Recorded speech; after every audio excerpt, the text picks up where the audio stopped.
तमेकदा तु देवर्षिं वसुदेवो गृहागतम् अर्चितं सुखमासीनम् अभिवादेदमब्रवीत्.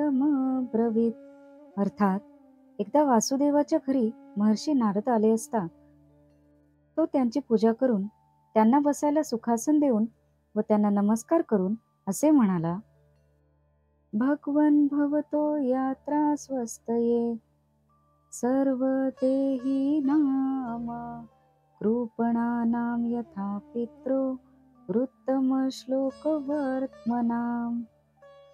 अर्थात वसुदेव म्हणाला, हे पूज्य महर्षी, ज्याप्रमाणे परमात्म्याचे मार्गस्वरूप असे महात्मे ऋषी आले दीनजनांचे कल्याण होते, त्याचप्रमाणे आपले आगमन झाले की सर्व प्राणीमात्रांचे कल्याण होते.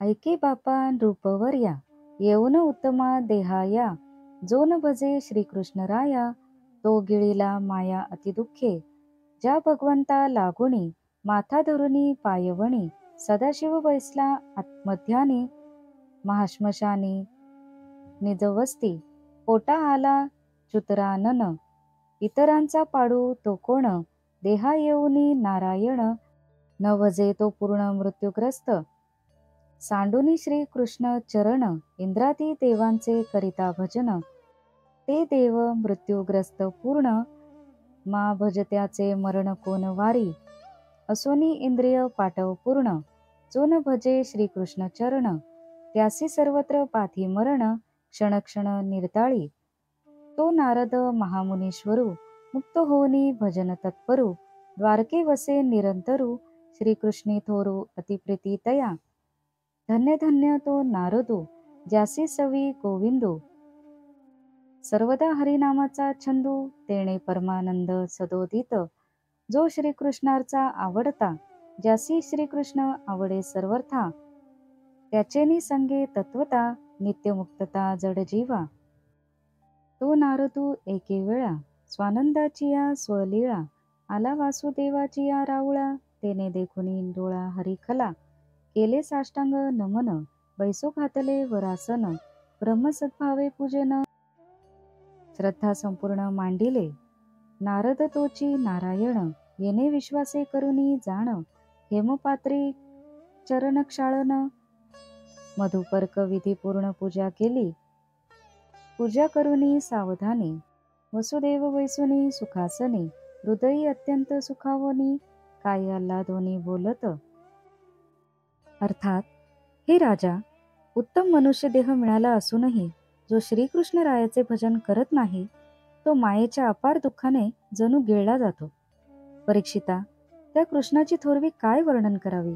साक्षात शंकर हरिपदापासून निघालेली गंगा आपल्या मस्तकी धारण करतो व त्याचे ध्यान करीत स्मशानात नित्य निवास करतो. त्याच्या ठिकाणी ब्रह्मदेव पुत्रत्वाने प्रकट झाला. तेथे इतरांचा काय पाड. जो मनुष्य देहात येऊन नारायणाचे भजन करीत नाही तो मृत्यूच्या दाढेत सापडलाच समजावा. इंद्रादी देव केव्हा तरी अंत पावणारेच असतात, तेव्हा त्यांची भक्ती करून मरण कैसे टळणार. तेव्हा श्रीकृष्णाचे चरण सोडून इतर देवतांची भक्ती करू नये.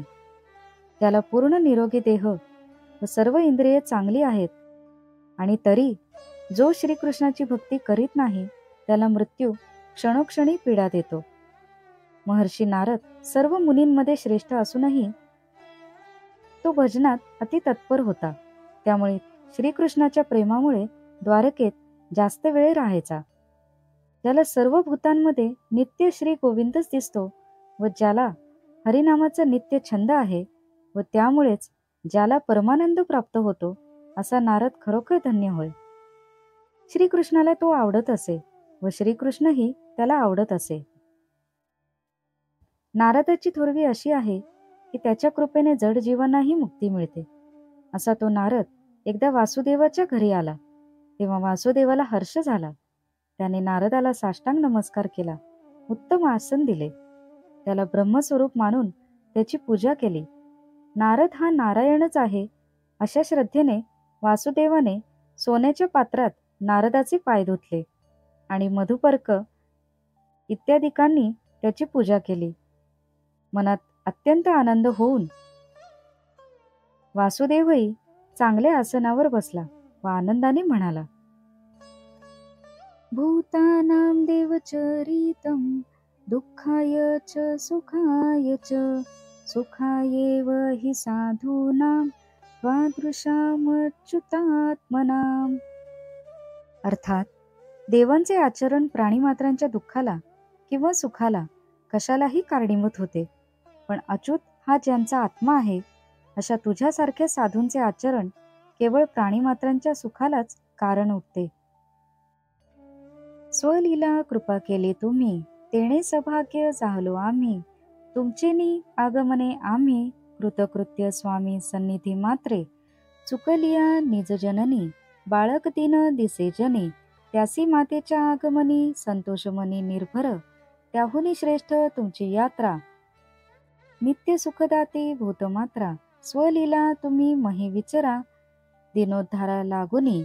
मातेच्या आगमनी निज बाळा, दृष्टी उत्संगी नित्य नवा सोहळा. तुमची यात्रा दिना सकळा, भोगवी स्वलीला निजात्म सुख. माता सुख दे ते नश्वर, तुमच्या आगमनी अनश्वर.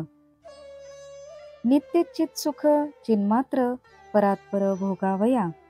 तुम्ही भागवत धर्म मार्गगामी, तेची तुमची भेटीला हो आम्ही. जै पुण्यकोटी निष्कामी, प्रयाग संगमी केलिया. नारद तू भगवत रूप, तुझी भेटी करी निष्पाप. तुवा कृपा केलिया अल्प, स्वयेच्चित स्वरूप ठसावे. तुझेनी भक्तिसी महिमा अमूप, तुझेनी वाढीला भक्ती प्रताप. तुझेनी भक्ती भगवत रूप, तू चित स्वरूप निजनिष्ठा. तू भक्ती प्रकाशको दिवटा, की भक्ती मार्गीचा मार्गद्रष्टा. नारदा तुझा उपकार मोठा, भक्तीच्या पेठा वसविल्या तुव्हा. मुख्य भागवत शास्त्र पूर्ण, तुवा व्यासासी उपदेशून. प्रकट करविले दशलक्षण, दीनजन उतरावया. नारदा तू देवा समान, हेही उपमा दिसे गौण. तेची विषयी निरूपण, वसुदेव आपण निरूपी. देवापासूनी भूतसृष्टी, सुखदुःखे शिणे पोटी. अतिवृष्टी का अनावृष्टी, भूतकोटी आकांतू. त्या देवा परिस साधुको अधिक, हे साचची मज मानिले देख. देवचरिते उठी सुखदुःख, साधू निर्दोख सुखदाते. अर्थात आपण फार मोठी कृपा केली, आपल्या आगमनाने आम्ही भाग्यवान झालो. तसे म्हटले तर तुमच्या सानिध्यानेच आम्ही कृतकृत्य होत असतो. आपली आई दिशेनाशी झाली तर तिचा पुत्र दीन होतो, पण ती दिसताच तो आनंदाने हसू लागतो. आपले आगमन सर्व प्राण्यांना त्याहीपेक्षा अतिशय सुखकारक आहे, कारण दिनांच्या उद्धारासाठीच आपल्यासारखे संत लीलेने जगात संचार करीत असतात. मातेच्या दर्शनाने मुलाला होणारे सुख तात्पुरते असते, पण तुमच्या आगमनाने होणारे सुख नित्य असते. नारदा, तुमचे आचरण भागवत धर्माप्रमाणे आहे. अनंत पुण्यांनीच आम्हाला तुमची भेट होते. तुम्ही भगवंताचेच दुसरे रूप आहात. तुमचे दर्शन आम्हाला पावन करते. तुमची थोडीशी कृपा झाली तरी भगवंताचे चिन्मय स्वरूप माझ्या मनात ठसते. तुमचा भक्तीचा महिमा अपार आहे. तुमच्यामुळेच भक्तीचा गौरव वाढला आहे. भक्ती व भगवंत हे तुमच्या ठाई ऐक्य पावले आहेत व तुम्ही स्वरूपी तत्पर आहात. हे नारदा, तू भक्तीच्या वाटा दाखवणारा दीप आहेस, म्हणजेच लोकांना भक्तीचा मार्ग समजावून सांगतोस. तू भक्तीच्या पेठात जणू काही वसवल्या आहेत. तुझे जगावर फार मोठे उपकार आहेत. तू व्यासांना मुख्य भागवत धर्माचा म्हणजेच श्रीकृष्ण भक्तीचा उपदेश करून 10 लक्षणांनी युक्त असे भागवत पुराण त्यांना रचावयास सांगितलेस आणि त्याद्वारा तू दीनजनांचा उद्धार करण्यासाठी एक उत्तम मार्ग प्रकट केलास. नारदा, तू देवासारखा आहेस, पण नाही, देवाची उपमा तुला पुरेशी नाही. असे म्हणून वसुदेवाने नारदाला देवाची उपमा पुरेशी कशी नाही ते सांगण्यास प्रारंभ केला. देवांमुळे कधी अतिवृष्टी होते, कधी अनावृष्टी होते, दुष्काळ पडतो. त्यामुळे प्राणी मात्रांना सुखाबरोबरच त्रासही होतो. अर्थातच देवांमुळे सुखदुःखाचा दुहेरी भोग लोकांना भोगावा लागतो. त्या देवांपेक्षा साधू हे अधिक श्रेष्ठ आहेत असे मला वाटते. कारण देवांच्या करणीने ते प्रसन्न झाले तर सुख व त्यांचा कोप झाला तर दुःख प्राप्त होते. पण साधू मात्र जे सुख देतात ते निर्भेळ असते. भजन्ति ये यथा देवान् देवा अपि तथैव तान् छायेव कर्म सचिवा साधवो दीनवत्सला. अर्थात जे लोक ज्याप्रमाणे देवांना भजतात त्यांना देवही त्याचप्रमाणे फल देतात. देव पुरुषाच्या सावलीप्रमाणे कर्मसहाय्यक आहेत. पण साधू मात्र खरोखरी सर्व दिनांवर सारखीच कृपा करतात.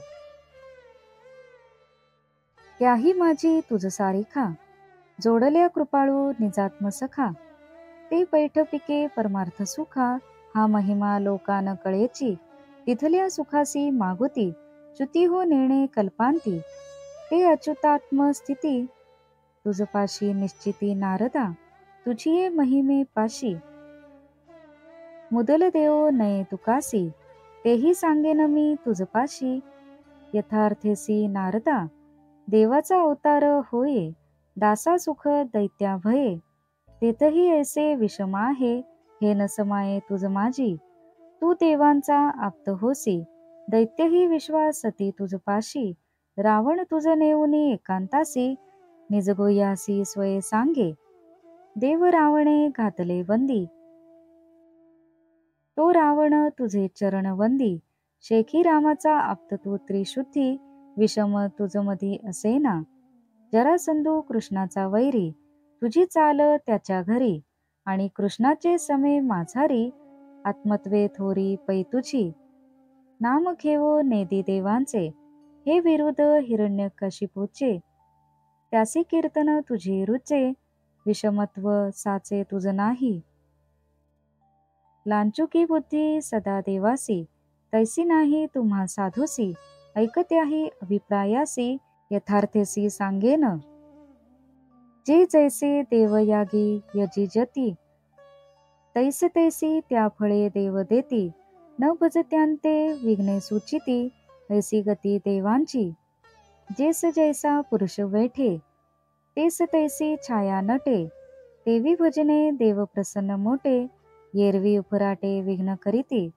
जव जव सूर्यप्रकाशत से तव तव छाया सरसी दिसे निज कर्मे देवही तैसे कर्मवशे प्रसन्न सूर्य अस्त मानी छाया नासे अभजने देव क्षोभती तैसे एवं लांचुके देव ऐसे तूही ऐसे जाणसी. अर्थात त्यातही तू सर्वांचा हित करता जीवांचा सखा व कृपाळू आहेस. तुझ्यासारखा जर कृपा करील तर परमार्थरूपी सुखाची पेठच उघडेल. पण हे बद्ध जीवांना कळत नाही. तसेच हे नारदा तू जे सुख देतोस ते अढळ कधीही न विटणारे असते हे नक्की. तुझ्या महात्म्याची बरोबरी मुळात साक्षात परमेश्वरालाही करता येणार नाही. ते कसे ते मी तुला यथार्थपणे सांगतो. परमेश्वराचा अवतार होतो तेव्हा त्याच्या भक्तांना सुख होते पण दैत्यांना भय वाटते.